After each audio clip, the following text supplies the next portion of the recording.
নমস্কার বন্ধুরা, আজকের কবিতার নাম সে তো এলো না।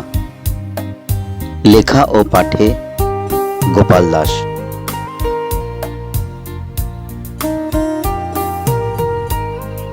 বলেছিল আসবে কোনো একদিন কোনোখানে, গঙ্গার ঘাট নদীর পার বটবৃক্ষের শান্ত শীতল ছায়ায়, হয়তোবা রাস্তার দুধারে সবুজ গাছের সারি ধরে, দূর বহুদূর অচেনা অজানা তে মাথার মোড়ে।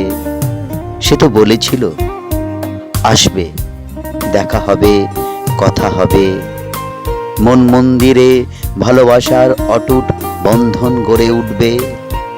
সে তো এলো না, সময় পেরিয়ে গেছে, সময়ের হাত ধরে দূর বহুদূর বেনামি পথ ধরে অচিনপুরে মহাশূন্যের পথে।